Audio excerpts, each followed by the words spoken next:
So then we get into the global tour, and the first game is versus Tunisia. And I don't know why people do this to us. They will always take the champions versus Kenyan. That game we lost, and it was like it took a toll on us, like totally, because it's the first game. You're there. It's a new team. I think from the team that traveled, only 2 people had gone to Cape Verde. Wow. So 8 people is a new team. That's like more than 80. That's 80% of the team is new. Talk about breaking barriers. Viewers, today join us as we break barriers together with the one and only Viona Pheleshia Wandera. Ukisikia hiyo jina Pheleshia unajua tu hii ni ya kuvunja mabaria mbaya sana. And she's done this in beach handball. She's done this under sports administration. And she's still doing this in travel consultancy and beyond. Get to discover that as we continue with this interview and we get to learn more about beach handball. Did I say volleyball at the first time? You did. I did say volleyball. Oh my word, sorry. Beach handball. That's how new beach handball is, because we are so used to beach volleyball. Pardon me. I'm really sorry for that. It's okay. We are Thank learning. you. Yeah, we are learning. And join us as we learn more about beach handball with Viona Pheleshia Wandera. Karibu sana. Thank you. And maybe if you can just tell us more about you and what you do, and so that our viewers can get to know you. Oh, wow. Yeah. So yeah, like you said, my name is Viona Pheleshia Wandera. It's actually supposed to be Fiona. Anyway, that's a long story. Jesus Christ. But yeah, I'm oh my word. No, officially that's okay. What you said is okay officially. I'm saying it's supposed to be PH. It's just someone messed with my names on my ID, so I have to use what you said. Okay. So yeah, it's supposed to be a PHIONA. Oh my word. I thought No, you didn't butcher well. it. You didn't butcher it. It's okay. I was almost to shut it down and go home. No, it's okay. So yeah, Fiona is a daughter, sister, child of God. What I do is currently a sports administrator, but I think my biggest title, one that I'm very proud of, is an athlete. So yeah, Fiona is also a moderator, MC, however you call them. Is it MC? Is it moderator? Yeah. So basically that's what I do in this Kenya. Yeah, and we appreciate what you do, and indeed breaking barriers. And speaking of, as we get to, unwrap this issue of breaking barriers, what does that word mean to you? Wow, I think for me it's just basically having an impossible kind of task in front of you and just facing it head on, and like not minding whether you're gonna fail or you're gonna pass. So you just do it, really. They say you'd rather do it and fail than not do it at all. Like just live with regrets. Like, I wish, what if I did? What would have happened, So I live by that. Let me do it and fail than not do it at all. So for me, when you talk about breaking barriers, that's literally what comes to my mind. Yeah. Thanks for that. And indeed, viewers, welcome to Wima Sports, where we champion sports development. And we've never done this before, but we'd like to test how good she is at breaking barriers. And at the beginning of the interview, we give you a chance to ask us a question now. Wow. Break the barrier, literally. Interesting. Oh wow, that's interesting. Okay. Maybe I would ask, what do you seek to achieve with what you do in Wima Sports? Yeah, what we seek to achieve with what we do here at Wima Sports, is basically being able to have your stories as athletes out there for people to get to know about what you guys go through, how you achieve it, how you get the work done, and what is it like in the things that we don't see. Sometimes we just get to see the finished product, but we don't know the sacrifices, the ups and downs, the challenges that you guys indeed overcome to break the barriers. And that's what we seek to achieve. And also, the ultimate goal as Wima Sports is for Africa, for Kenya to be able to, garner more Olympic medals, be at the top of the top, when it comes to Olympic competition. And we'd like to try and help level the sporting competition ground, the preparational phase, and everything that comes towards an athlete being able to compete in the global stage and be super confident about it. Oh, interesting. Okay. Yep. Great. Thank you. Nice question, I must say. And viewers, you've seen evidently she's breaking barriers. So, talking about beach handball. Yeah. Before beach handball, there was just the normal handball. When did you start playing? I started handball immediately I got into high school. So I went to the St. Cecilia Girls High School, Misihu. Yeah. So getting to high school, my coach was my class teacher. So it wasn't really an option going for games. It's games time. So in our school, it was, we had 3 days for games, and then there was a day for clubs, and then there was a day for, what is it called? Like music festival, drama, and all those things. So when it's a day for clubs, you go for clubs. Like the whole school, you have to have a club. When it's a day for sports, you have to go to the field, change, have your games kit on. So because our class teacher was the handball coach, was like, you guys come and try out handball, So then we go, we try out, and I think there's only 2 of us who stayed. Then that was Form 1. But then in Form 1, I didn't have a chance to play in competition, because then you get to school, you join, back then we used to join school in, I think, February, while people have already studied for like a month, and then handball is a first term game. So people have already gone way far with the training. So I couldn't play in competition in Form 1, and then now in Form 2, I got an opportunity to play at the counties. Oh my Lord. My first game to play was with Moi Girls Kamsinga. And when I say Moi Girls Kamsinga, you're thinking East African champions in handball. Like, that was crazy. And this is the first time you're getting in competition. You don't even know what happens. You really just know what you've been trained, but you've not put it in a game situation. So that was a real character development game for me. But then, in hindsight, that game has shaped so much of what I am today, because from then, I've never been afraid of a game, no matter how hard it is. Because I remember my girls whipped us a good one, like I think 46-15. In handball, that's like massacre. Like, for real. So from then, I really gained a courage that, I don't know, it just came from then on. And I've never been on the bench when a hard game is going on. From high school, campus, to national team, I've always been in the thick of it. And I think it's from that day when the coach gave me just 5 minutes on the court. So yeah, so that's how handball started. Played until Form 4, then joined Pwani University.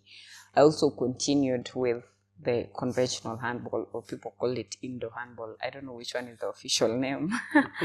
So yeah, so continued in Pwani University. Then when I was second year, then beach handball was introduced in Kenya in 2017.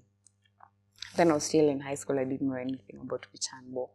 So when I was a second year in Pwani, the first team to the African stage traveled in 2019 to Cape Verde. But then I didn't know anything about beach handball again back then. I was still playing indoor and whatnot. Then when they came back, a league was introduced for beach handball. It used to take place in Mombasa.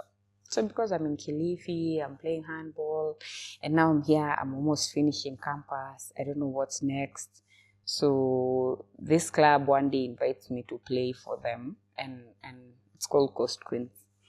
Then I play indoor handball for them. And then they were like, next weekend we're playing beach handball. Do you wanna, come and try out? It's just like handball. It's not hard. So that was in 2021 after COVID. So then this one day, hey, I'm called me. I'm like, no, what is this? You're going to play in the sand. You're going to, it doesn't make sense. So I'm called like 3 times. It's a 2 just go see what happens really. So then I went, eased up into beach handball, pole, just started playing. I was more playing indoor than beach handball, but yeah. So that's how it started until when now I started getting into the beach handball journey now. Yeah, and that was now you got into 2021? 2021, yeah. And 2 years later, you won the silver medal. Yeah. At the African Beach Games. I know, right? 2023. Yes. What was the transitioning for you between 2021 and 2023 before winning this medal? So 2021 was really full of just league playing and learning the rules. So every league game I would aim to like learn. So beach handball is really different from handball, The rules, the way it's played, the number of people in the court, the measurements of the court, it's a whole different thing. And it needs more flexibility, agility, because you're playing in the sand. So it really drains you and your energy. And it's a really short time compared to the indoor handball, because indoor handball is 60 minutes. This is 20 minutes. But then it really drains you. So for me, it was... 2 halves of 20 minutes, right? No, 10-10. 10-10. Yeah. Okay. So for me, it was a game that I needed to learn, first of all, the rules. So I would go slowly by slowly. So in 2021, I played the league. I remember my team won the league. And that was also my first time to like do an interview, and I'm on TV. I remember a knock came. Then I didn't even know anyone at knock back then. So the media team from knock came and they were doing interviews, and we were on Citizen TV. I'm like, oh wow, oh yeah, you can actually be on TV because of sports, So then the league ended. Then in 2022 again, the league came back. We played, and then now NOC introduced the Kenya Beach Games that was happening in Malindi in March of 2022. Sorry, in March of 2023. So 2023, I think that was my biggest break, because I had just graduated from campus. I don't know what's next. You don't know if you're gonna get a job. I don't know if I'm gonna continue with sports. So I'm just really there. So in 2023, I go play in Malindi. Partly the team that was going to camp was being selected in Malindi. So we play, we win the Kenya Beach Games. That was my first title. Won the gold at the national champions, and from then I remember I came home for like 2 weeks, and then I was called to camp. So we were like 20 people. And remember, beach handball is 4 plus 2. So 10 people traveling. We were like 20 people. That's 50% chance you're not going. And 50%. So you choose. Do you want to look at the glass half full or glass half empty? Whichever you want to see it as, And we stay in camp. That's April, May. So we're traveling in June, I think around 20th. So we in camp. Hey man, it's tough. Now you have to, it's not just you're doing a 360 spin. It's you have to be perfect. It's you are now an elite athlete. You in the national team. You have to push it. Man, it was crazy. I lost weight. What? I was so black. You should look at my pictures when I'm in. I saw the one of the spin. Yeah, it's crazy. The sun in Mombasa for 3 months. It's so crazy. You're training from morning to evening, and now at that level also, because this the camp before before June was not a Team Kenya camp, really. It was just a beach handball camp. So really there's no allowance, there's no transport, there's nothing. You're sacrificing. You don't even know if you'll travel. But then you have sacrificed your time. You probably had a job interview you've not gone for because you want to play. You're not sure you're traveling.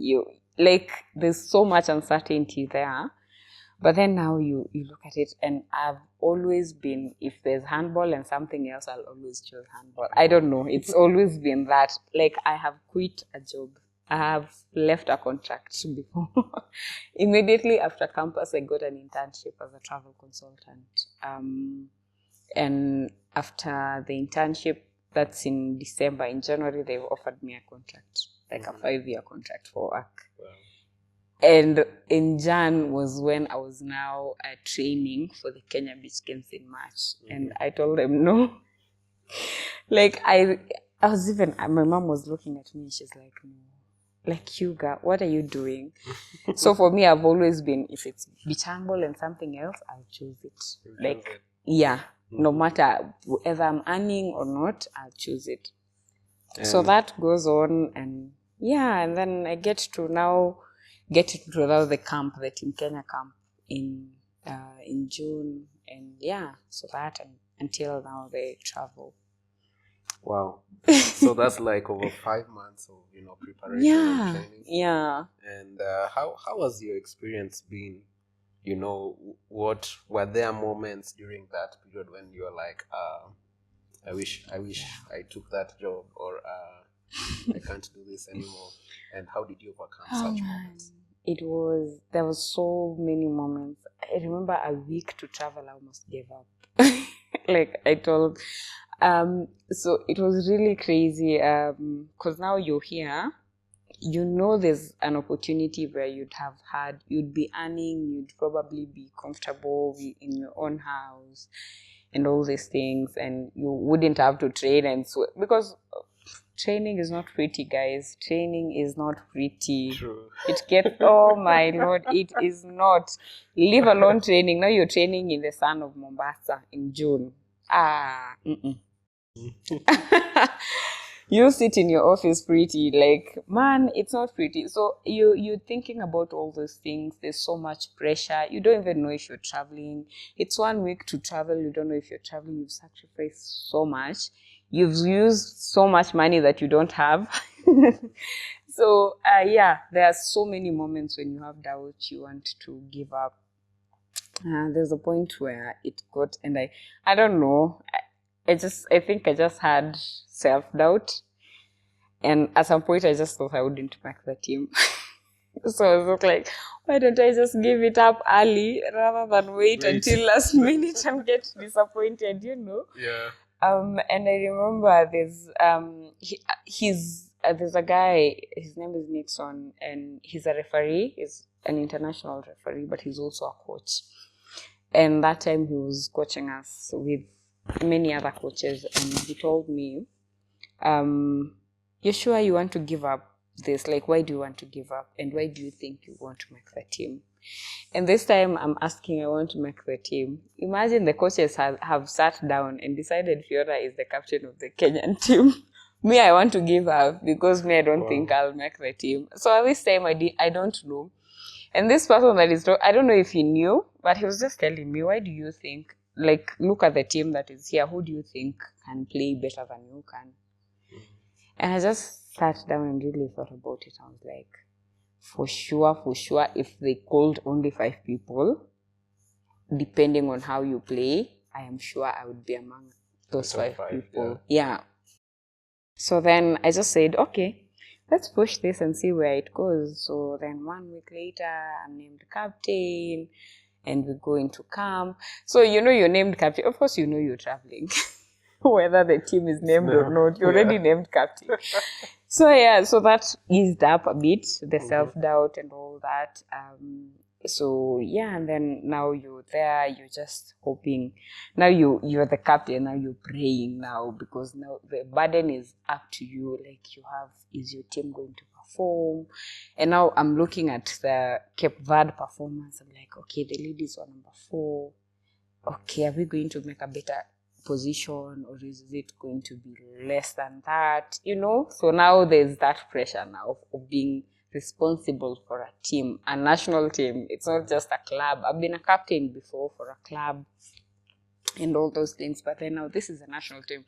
You're literally representing 50 million Kenyans, 10 people, and you have to deliver. So what happens now? And that also took a good one on me and say it was, can I do this? And I prayed. I was every day telling God, by the way, I didn't pick myself. You're the one who put me here, so you do it. Like, I was so tensed. Like, and we didn't go directly into the African beach camps. We went to the global tour first. So it was happening in the same place. So the ladies were privileged to attend the IHF global tour, which had five teams. So then we get into the global tour, and the first game is versus Tunisia. And I don't know why people do this to us. They will always take the champions versus Kenyan. And oh my Lord, we lose a good one. That game we lost, and it was like, it took a toll on us, like totally, because it's the first game. You're there. It's a new team. I think from the team that traveled, only 2 people had gone to Cape Verde. Wow. So 8 people is a new team. That's like more than 80. That's 80% of the team is new. And you have to, it's the first time you're competing. Tunisia have been there. Algeria have been there. So yeah, and then we go and we are there, and we're in the semis, and oh wow, we are here. Oh nice. So we fight in the semis, and we're in the finals, and we're like, by the way, this is way farther than we thought we would come. Yeah. So whatever happens in the finals, then we've really done our best. Mm-hmm. So we go again against Tunisia, and we lose to them, and we get a silver at the IHF Global Tour. So that was quite a confidence. Like, it just boosted our confidence, like way much. Mm-hmm. So that's, I think for me, that's when I settled into, okay, we can do this. But back before that, it was a whole lot of self-doubt. Yeah. But you overcame it through. And during such moments, what can you say or mention some of your pillars that you'd fall back to? I think first is my go-to is always God, for sure, because for me, I've always told God, unless it's something I've looked for myself, like, come on, I didn't have control over the team that was going to be picked to go to Tunisia. I didn't have control over being picked as a captain. I didn't have any control over that. You allowed that. So because you did, you work your way out. Like, you have a purpose to why you allow this to happen. So you do your thing. Like, so for me, when all things feel like this is the end, I always just go to God and sometimes not say anything, just cry and tell him, by the way, I'm crying because I'm frustrated, but you do your thing. Yeah. But the second one is always conversation with, I'm privileged to be pretty close with a few coaches of the national team, and also just the general coaches of beach handball. And for me, it's always to go back and just have a conversation and tell them, what do you think about this? Why did we lose this game? Or why did we play like this? What do you think we can do better? Review. Just talk about it. I'm a conversationalist. So we talk, and I ease up and I say, okay, this happened. We can do this and this and this and this. So for me, that's always the 2 things that I do. First, God, and then next I talk to the experts, the people who would know what to do in such situations. Yeah. Any role that family has played? Oh my Lord. I would say my mom has been my walking bank. Because in those moments when I'm telling you I'm spending money that I don't have, I'm not plucking money from trees. It's my mom who's, Mom, sina food. Mom. And she's like, okay, will this even ever pay off? But she's still, I don't know what my mom thinks about when she's giving me money. Especially before 2023, when I didn't, because back then now I didn't have a job, like totally. It's not like now I have an internship and things like that. Back then I didn't have anything. So I don't even know what was going through her mind when she's thinking, I need to give this girl money. I don't even know. She needs to go to Mombasa and live there for 3 months. And I don't know if this will pay off or not. But she's always, for some reason, just had faith in me. I would tell my mom on Thursday, Mom, kesho naenda Mombasa. and she will make things happen. She will get transport for me. My sisters will be there. How is it going? How are you feeling? Do you feel confident enough? You're playing tomorrow, and they'll video call and just cheer me up. And yeah, honestly, my family, I don't think I would be where I am without them, because I know the discipline, the hard work, and the determination is there, but money and the emotional support, they play a very big role. Because for sure I will not play beach handball in Nairobi. I have to go to Mombasa. That's transport, that's accommodation, that's food. I have to talk to someone when I feel like things are not working, and that's my family. So for me, for sure, and then my number one fans. Like you go to, I watched, there's a game that is live on YouTube, the IHF Global Tour, they were live on YouTube, and I watched our semi-finals against Mali. I was watching, I was saying, my dad commented, my sister commented, and it was so, like, it was, I watched it the other day, by the way, just last month. It was so heartwarming to even just see that, and to know that my family is always, cheering me on. So, yeah. Definitely, we salute your family for, being that literal support system. Yeah. And we celebrate you for being able to endure through all this. Just to have that flag on the left side of your chest. Yeah, thank you. And just to get it out a little bit out of beach volleyball, how was your experience as a travel consultant, influenced your approach towards the role you play now under sports administration and definitely your athletic career? So I've not had a chance to practice travel consultancy so much, but as someone who's done tourism, definitely when you see sports, you think, this is such a good opportunity for tourism. By the way, sports tourism is a thing. And I don't know why people in our country are not exploring that. Sports tourism is a whole... God has positioned you in the right place for a purpose. For sure. That's the biggest thing I think about when I think about sports and think about tourism and just the whole thing. Look at the Olympics right now and look at the numbers it's attracting. Look at how many people have traveled over the world to just go and watch. And it's not even to watch the whole Olympics. It's to watch one sport. It's to watch one person run. It's to watch handball. It's to watch volleyball. There's someone who's traveled specifically for the opening ceremony. It's crazy. It's so crazy. So for me, when I think about sports and related to travel consultancy, it's just basically because sports is, there's no sports without travel, really. One, and I think about it as an opportunity for our country as well to just explore that in terms of we have so many resources that can attract tourists, but we also forget the biggest resource, which is sports. Sports is huge because I usually say sports attaches human beings to lifetime memories. As you say, the opening ceremony is one person running. The guys who got engaged during these Olympics. The guys who discovered the gender of their baby during these Olympics. So imagine having all that happening and the Olympics is going on. As you say, it's the possibilities, the potential is super huge. So unifying as well. And I'm glad that you're positioned where you are because it's strategic. I don't know if you see it, but God has a purpose for you to fulfill. For sure. Can you tell us about your role at the National Olympic Committee of Kenya, known as NOC, and the kind of work you do there? So at NOC, basically, I'm a sports administrator, but more specifically in charge of I'm an intern, first of all, to mention that. So more specifically, in the marketing and sponsorship department, which is quite new to me.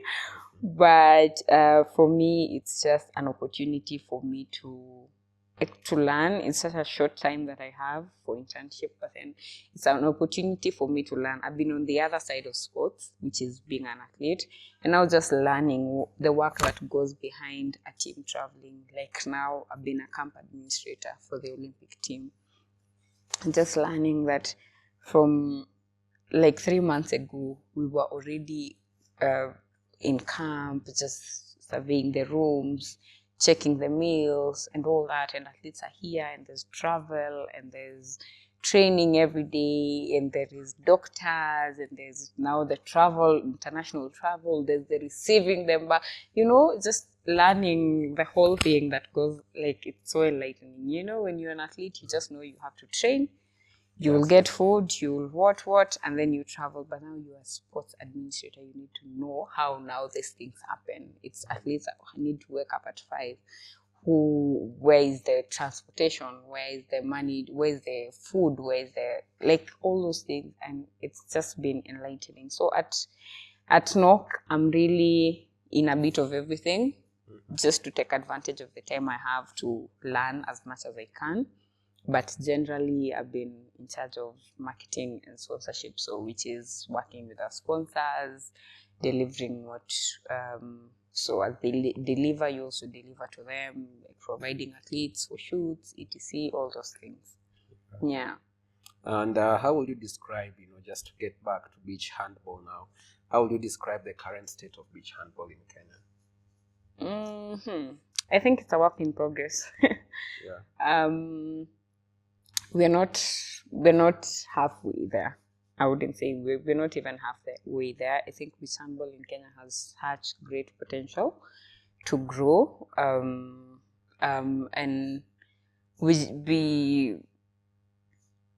if I was asked, I would say we just need to get it right in terms of administration as well. So maybe the administrators of Kenya Handball Federation, we need to work on, like, for example, a solid running league, registered clubs, etc., such things. So I would say we have so much work to do, but also we have time to catch up, because at least beach handball is a newer sport in the world. So the world is not way far from us, like maybe if it was any other sport. So we have a chance to catch up, and we can take advantage of it right now. Okay. Yeah. What are some of the strategies and skills you think are essential, for success in this sport? Oh wow! Beach handball, definitely ball handling, because that's like the basic of it. You have to know how to handle the ball, receive, pass.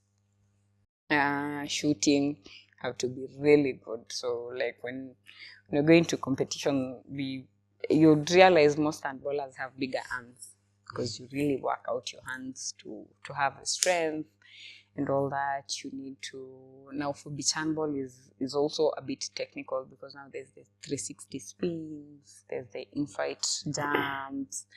So there's a lot of technicality that goes into it, but overall we have to be very flexible also, just to avoid injuries. And then just the discipline, really.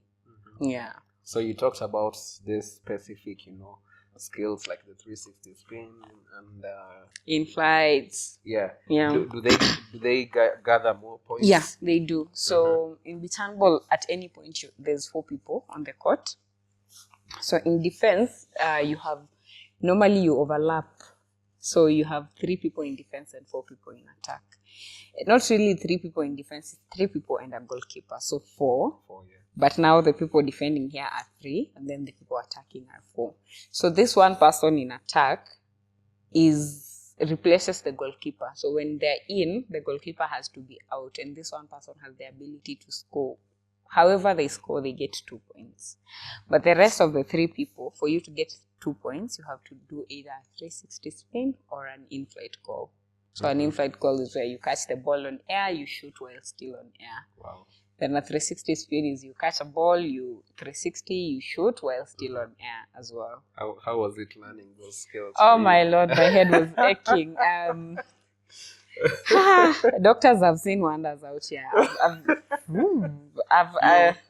At first, I think I hurt my hip. I had to go to the doctor and just get physio services and all that.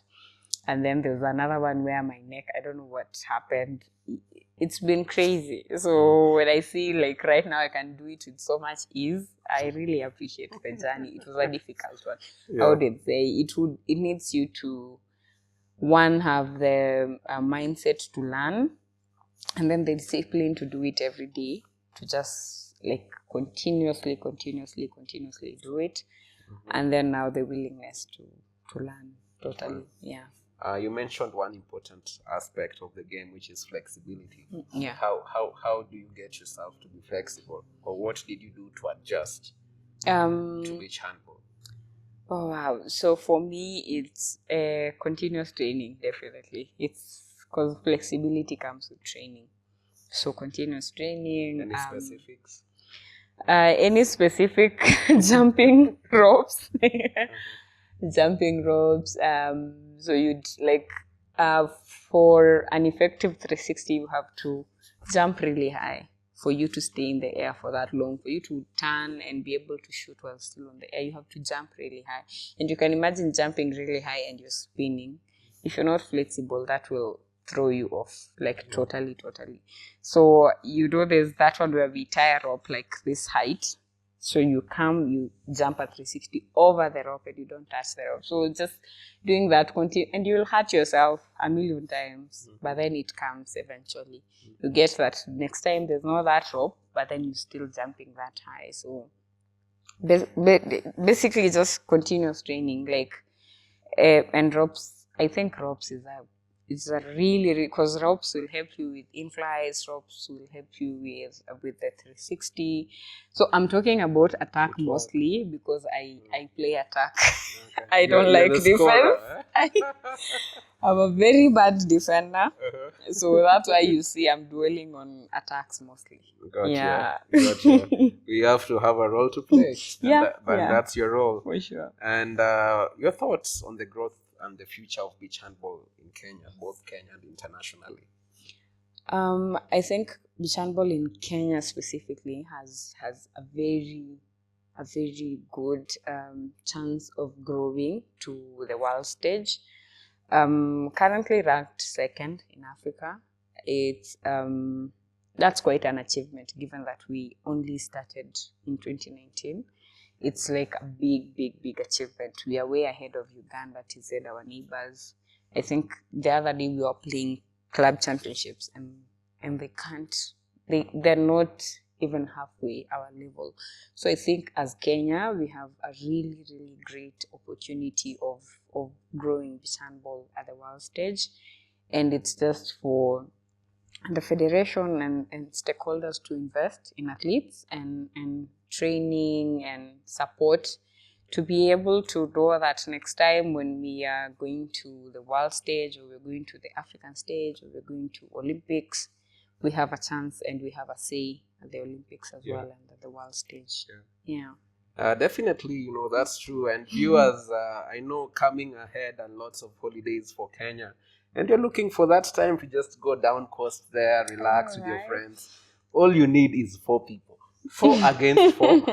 You don't need a goal. Vijiti hapo kwa sand, and then you get to enjoy beach handball. Maybe if you can just tell us now specifically if there's a special ball for beach handball, and what are the measurements, if people can just want to have fun. Beach handball. So there's a special ball for beach handball. It's not as hard as the one for indoor handball. It's very soft. Like it's easy to dry, like when it gets into the water, it's very easy to dry. So because beach handball is specifically meant to be played along the beach, like whether it's a river or a lake or an ocean, it's meant to be played along the beach. So there's a specific ball. It's I think it's a bit more expensive than the one for indoor. But now beach handball is way cheaper in terms of infrastructure because you just need the sand. Then there's like the ropes that are used to mark the beach. Then there's the goalpost and the net.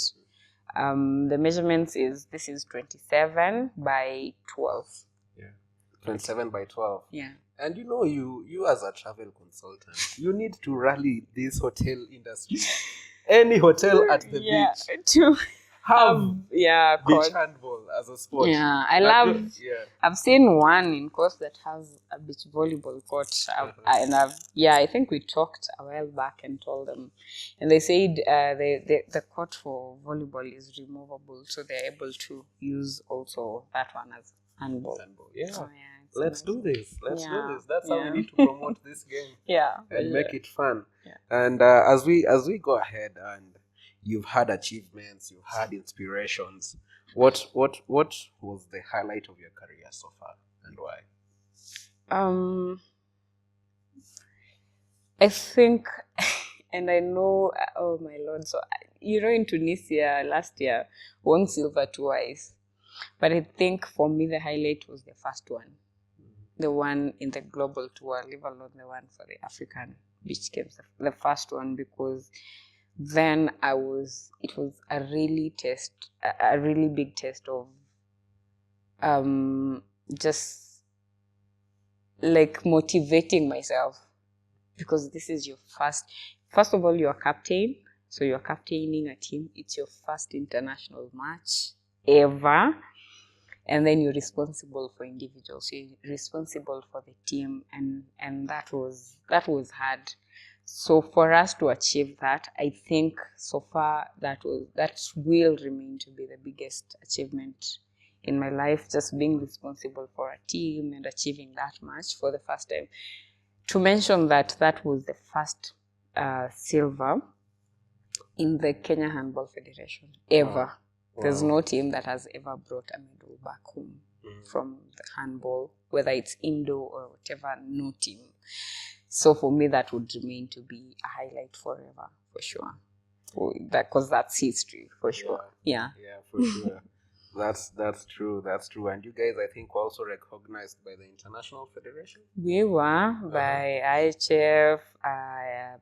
The president of the former CS awarded us when we came back. It was a really, really, really great experience. Congratulations. Yeah, thank you. You already set the bar high. I know. Now you're expecting higher. Oh Lord. Okay. Yeah.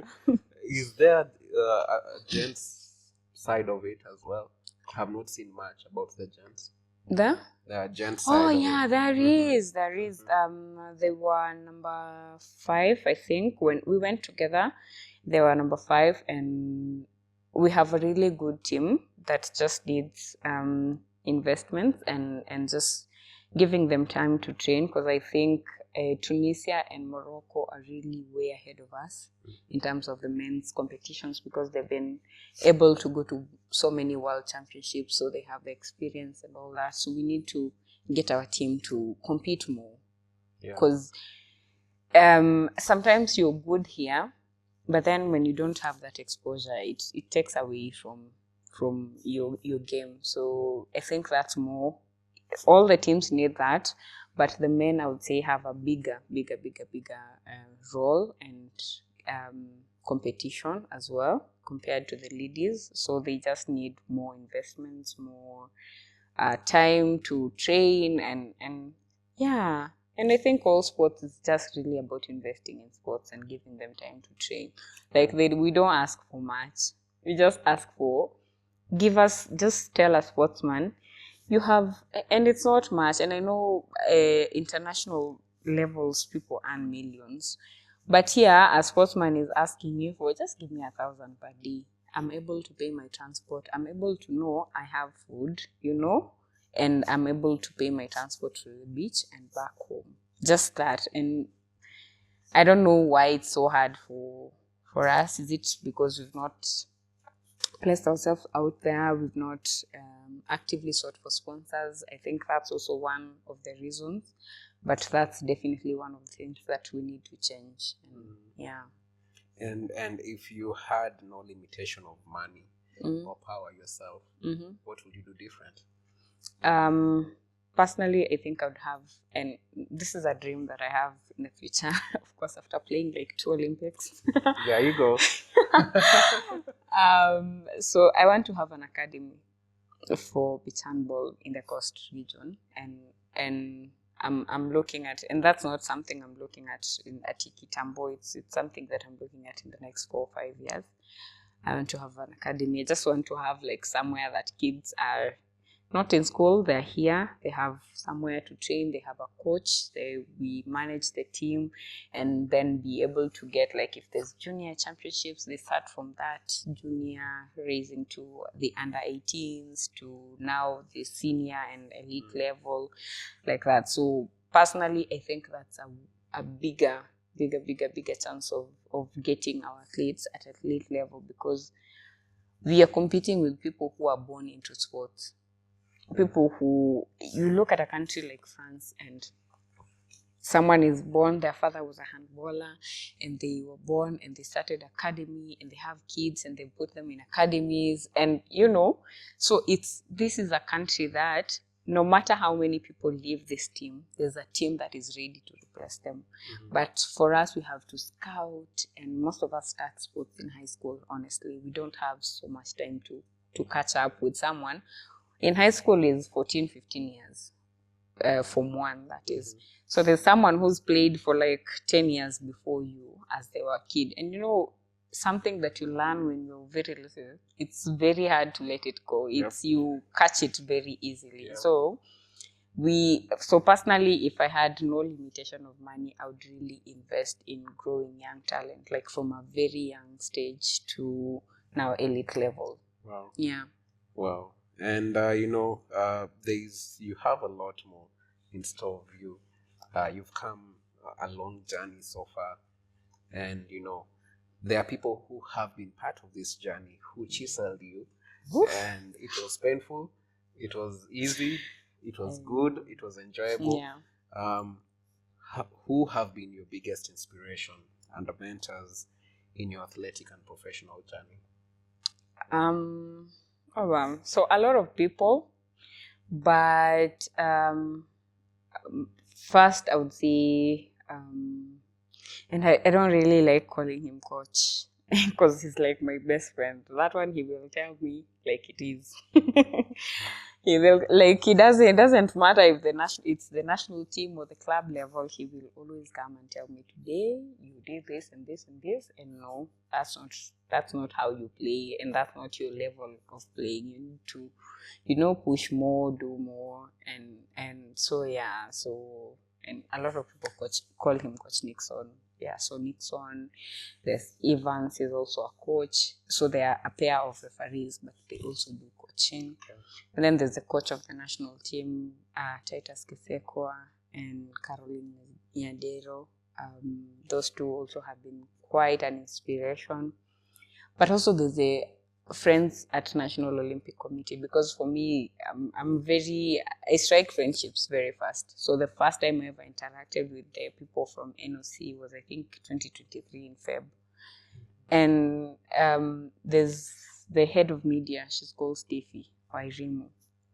She was telling me, you're making it to the team. And I remember, and at that time that I was telling you, I was doubting myself, and you tell me you're making me to the team. And you know what? She even went ahead and suggested my name as the flag bearer. Wow. And I'm telling her, what if you suggest me and I don't know? Yeah. And it's not like she'd seen the list or anything like that. She just believed in me, and for me, I think people believing in me also gave me sort of some kind of strength to just know that, oh wow, I can't, like, all these people can't be seeing, like, actually they are all wrong. There's definitely something they're seeing, and I need to see it too. And I think that encouraged me a lot. So yeah, for me, the people who just believed in me have been my biggest inspiration. But my biggest has been my family. Totally my family. It's been there when nothing was coming, when it didn't look up, when like totally nothing was happening. My family was there when I needed. So sometimes I needed to, because I couldn't stay in Coast. I don't have a house. So I have to stay in Nairobi, travel on Friday, play on Saturday and Sunday, come back on Sunday, again stay home, again travel on the weekends. And someone is financing all these travels and whatnot, and you're playing and they don't know what's coming really. And at that time, when my mom started doing this, I didn't even know there was at that time the beach games were way far. It was like a year before African beach games, so you don't really know even if you're gonna even break the barriers to even get to that top 20. I'm telling you, of beach handball, you don't know anything, but then your family still believes in you. So for me, those have been my biggest inspirations.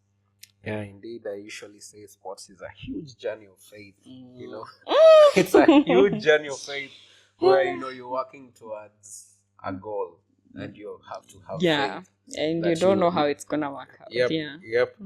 What advice would you give, to young athletes aspiring to excel either in beach handball or in any other sport?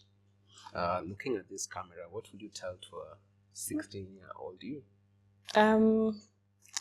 16-year-old me, I would have more discipline in terms of sports training, and just knowing that sports is bigger than just a co-curriculum activity in school. Sports is actually a career. So that myth of when you're playing sports, they say it like by the way, ati anachezanga handball, like it's by the way, it's so brushed off. That should go. So if you're young and you want to do sports, man, go at it with all you have. Sports has, if it's money you're looking at, sports has so much money. Like for real, sports has so much money. You just need to position yourself well, have the discipline, train hard, be willing to learn. Also position yourself out there for stakeholders to see, to be able to also support you. Like, just push at it so hard that people can't resist. Like, be in people's faces at all times. Yeah. Indeed, be in people's faces. Yeah, so that they think of you when conversations come on. Yeah, when conversations come on in boardrooms, you're there. You're in their faces. They know you exist. Indeed. Yeah.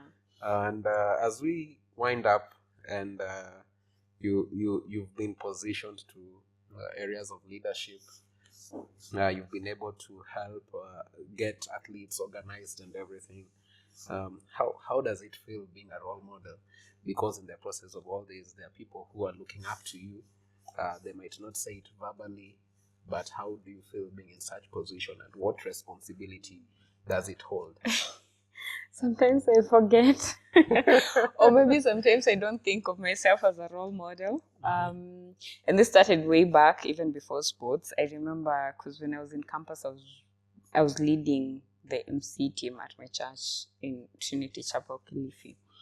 So then there's a time a lady came. She was, I think, a third year, and she knew a friend of mine, but we weren't friends. And she went to the friend of mine like, "Hey, I want to say hi to your friend. Your friend is a really good moderator. I admire her." And then my friend came to tell me, "Hey, you have a fan." I'm like, "What do you mean? Fan for what?" And I was like, wow. Like a whole grown up admiring me for just talking in front of me. I'm like, what do you mean? Yeah, so sometimes I used to forget that I'm in that position. But now, after even now sports and all those things, I know that I am, because I see even from my own family, my sisters, and they tell me, and it's not just sports, it's even school. My sisters will tell me, "Ulifanya aje," and now when they ask that question is when you come back, you're like, "Oh, okay, yeah, I actually did this," and they want to know how it's done. So for me, being in that position, it's pressure. Yeah. It's pressure because you don't think of yourself like that. But then I look forward to people learning from my journey and even learning from my mistakes as well, and making better decisions and making better, like doing better. Even in sports, like I said, I started in Form 1. I hope that someone can maybe watch this interview when they're younger, or even when they're in Form 1, but now take advantage of that and just go at sports with all they have. So yeah, I hope to inspire people to honestly and to remove this myth of this sports is a by the way. It's irritating. You tell people, "What do you do?" "I'm an athlete." but what do you do? Like, what do you mean? What do I do? I'm an athlete. Yeah. So I'm really hoping to also just be able to be one of the people that takes away that myth and just give young people a chance to choose what they do. I love Gen Zs because Gen Zs are very outspoken, and when they're doing something, they'll tell you they're doing this and this is what they're doing, and you won't tell them anything. But I hope that even our parents can know that really sports, because I'm lucky to have parents who understand that I love sports. There are parents out there who, what do you mean sports? You have a whole degree. Why are you not in the office sitting and earning money? Choose your family or choose sports. Yeah, so there are people who are in families that do not appreciate sports. So I hope that we get there, and I hope to, just inspire girls. And I'm passionate about girls and women as well. So I hope to inspire girls to, because we live in a society that is very, very rotten right now in terms of especially drugs. And I've been privileged to study in different counties. I was in primary in Nairobi, high school in Bungoma, and then I went to campus in the coastal area. And in Kilifi, you see teenage pregnancies and drug abuse. And you're sad because look at a sport like beach handball. It doesn't need you to have anything. In fact, you play it barefoot. Literally barefoot, you play it barefoot. So these are some of the things that parents can talk to their kids, to just take away, because really an idle mind is the devil's workshop, for real, like it says, and just take away that idleness with such things. Sports. Yeah, it doesn't even have to be elite level. Let them just play to have fun. Yeah, indeed, viewers, we are breaking barriers here together with Fiona, not Viona.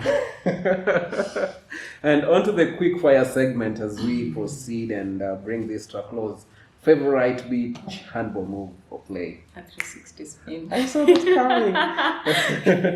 coming. One country you'd love to travel to for beach handball tournament? Just one. Just one. Netherlands. Yeah. Why Netherlands? The Netherlands are really good at beach handball. I would say Germany, but also Netherlands are really, really good at beach handball, the ladies team. So that's why. Most inspiring athlete? She's called Isabella. Yeah, she's in Netherlands as well. She's funny enough, she's a defender, good defender, and I'm not, but I love how she plays. They're bringing it back home. Bringing it back home. Yes. Does it have to be beach handball? No, anyone you've worked with athletes, you're blessed to. Yeah. Who do you see now unasema tu this one ananipea inspiration? I think I love Faith. Faith Kipyegon. Yeah. Preferred way to relax after a match? Sleep. Well, it depends. If there are matches that you go, you have one match and then you go back to the hotel. But the ones that you go, you have like 2 matches. So if it's those ones, I love sleep is option 1. The second one is, like I said, conversation, to review how I played and how I would like to play the next match. Yeah. One thing people might not know about you. Oh my Lord, no. Dish. I think maybe one thing that surprises people is that I'm a moderator. Although I've said it here, but that's one thing that surprises a lot of people. Some people run into because mostly I moderate in church, so some people run into it and like, what, you moderate? Yeah, I moderate, guys. Yeah, she moderates. I'm looking forward to seeing her moderate. Oh Lord, okay. I'd like to challenge you in the spin thing. Oh my Lord, okay. You want me to remove my fifth here? No, not now. Okay. But we can arrange for that. Yeah, we can, for sure. Yeah. We can. And since we have, I don't know if we have sand areas in Nairobi. We do. Strathmore do have a court that has sand, where I think the Nairobi team used to train. Even the Equity, it's a club in the handball league, this indoor handball league. They also play beach handball, so they train at Strathmore. And there's one coming up at KU. Oh, nice. Full sand court. Yeah, so viewers, watch out where I get to be challenged or I get to challenge her. I don't know if I'll make it. Oh my Lord. With this heavy body of I pray mine. you don't break your bones. Definitely no breaking bones, but we'll try our best as we champion sports development here at Wima Sports, and we are at Osoita Lodge, where guests become family. Indeed, it was amazing having you. Thank you. And we are wishing you all the best as you continue to pursue, excellence in what's ahead of you in all aspects of your career. Yeah, thank you so much for having me in such seamless conversation. You're welcome. It's a great honor, and we are looking forward to greater times with beach handball, greater times with handball. But before we wrap it up, I think there's playoffs going on for indoor handball somewhere, Ulinzi Complex. Oh yeah, there's playoffs last weekend. So on Sunday we have the finals. That is Nairobi Water versus Ulinzi, the ladies, and then the men, there's Cereals versus Equity. Which are your teams?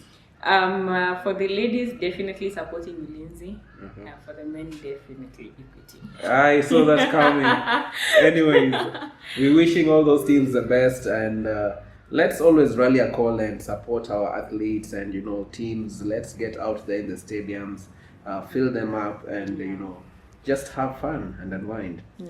And definitely you've learnt about a new sport, beach handball, where indeed we are rallying a call to all hotels in Kenya to have a beach handball court. Handball court. Come on. This is the sport to be in. Until next time, viewers, it's your host Jermaine signing out. Salute.